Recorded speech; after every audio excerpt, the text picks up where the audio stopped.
Jangan lupa subscribe YouTube channel Metro TV News dan jangan lupa nyalakan notifikasinya. Berbagai pihak meminta gelaran pembelajaran tatap muka untuk dievaluasi mengingat adanya sejumlah temuan kasus COVID-19 di sekolah. Apa saja yang harus menjadi evaluasi untuk membahasnya kita akan berbincang langsung dengan epidemiolog dari Universitas Indonesia, Triunis Miko. Pak Triunis, selamat siang. Selamat siang Mas Egan. Ya, Pak Triunis, dengan banyaknya kasus di lingkungan sekolah, apakah memang sudah saatnya PTM 100% dihentikan? Ya, menurut saya peningkatan kasus COVID-19 di Indonesia atau di Jakarta sudah kelihatan ya nyata begitu dari 500-an, 1.700, 2.000, sekarang itu 5.000. Jadi menurut saya harusnya ada mekanisme yang benar, baik itu PPKM berlevelnya, kemudian dilakukan pembatasan sosial yang berbeda berlevelnya. Level itu harusnya dievaluasi, kemudian juga PTM-nya harusnya dievaluasi dan menurut saya harus mengambil kebijakan yang tepat pada saat yang tepat.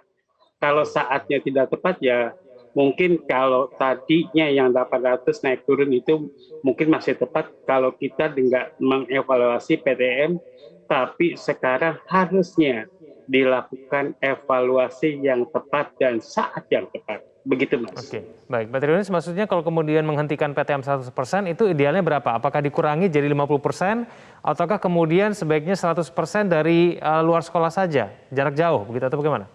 Iya, menurut saya kan ada peningkatan kasus, begitu. Ada peningkatan kasus kalau di negara, di Indonesia dari 2.000 menjadi 5.000 begitu. Kemudian kalau di daerah itu kalau ada peningkatan kasus dari sekian ke sekian itu menunjukkan peningkatan kasus baik itu Omikron atau Delta itu di daerah itu akan menjadi lebih besar. Kalau menurut saya contohnya di Depok ada peningkatan kasus kemudian kasus COVID-19 di Depok, kemudian Pemda Depok tetap melakukan PTM 100% karena SKB 4 Menteri. Menurut saya SKB 4 Menteri itu harus dilakukan evaluasi, bukan Pemdanya dulu. Karena Pemda itu bertuburkan dengan SKB 4 Menteri. Ya, kemudian SKB 4 Menteri itu memberikan pintu keluar bagaimana supaya Pemda bisa keluar dari ketentuan yang berada di SKB 4 Menteri. Nah, jadi kalau Pemda itu kemudian atau kabupaten kota terjadi peningkatan ya dia harusnya tidak menutup kayak DKI ya. Sudah 32 sekolah ada kasus Omikronnya tapi tidak diberitakan berapa kasus COVID-nya, kemudian tidak diberitakan berapa Omikronnya, kemudian tidak ada jalan keluar begitu. Jadi menurut saya harusnya ada jalan keluar baik itu dari SKB 4 tentunya maupun dari Pemda DKI atau kabupaten atau kota begitu. Menurut saya harus ada jalan keluar untuk masuk ke SKB 4 Menteri atau jalan keluar untuk keluar dari SKB 4 Menteri begitu. Jadi masing-masing daerah diberikan pintu yang leluasa untuk mengatakan saya tidak melakukan SKB 4 Menteri karena ini begitu. Jadi menurut saya itu jadi peraturan yang baik begitu, Mas. Pak Triunis, apakah memang sudah terbukti bahwa sebetulnya pertemuan tatap muka inilah yang menyebabkan kemudian peningkatan kasus COVID-19 meningkat signifikan? Ya, jadi pertemuan 100% itu namanya tidak ada pembatasan sosial. Pembatasan sosial harus dilakukan di sektor manapun, di sektor pendidikan, di sektor pasar, begitu kemudian di sektor industri, di sektor kementerian, semuanya harus dilakukan penundaan atau jalan untuk keluar masuk dari level yang rendah ke level yang tinggi. Menurut saya PPKM berlevel itu tidak memberikan jalan keluar untuk masuk dan keluar begitu. Jadi diberikan masuknya aja, keluarnya tidak begitu. Padahal pada kenaikan 2.000 ke 5.000 itu menunjukkan kenaikan yang berarti, dan itu karena Omikron. Kalau kita mau punya persepsi atau menganggap Omikron itu pada COVID itu ya biasa-biasa saja, silakan aja. Silakan kalau mau naik yang tinggi begitu.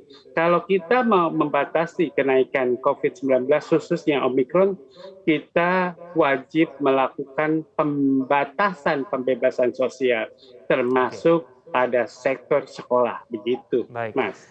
Pak Triunis, pembelajaran tatap muka yang berlangsung di sekolah-sekolah ini, apakah menurut Anda semua sekolah ini sudah menerapkan protokol kesehatan secara ketat? Ataukah memang ada sebetulnya celah-celah yang mungkin yang terjadi begitu sehingga kemudian terjadi penularan itu?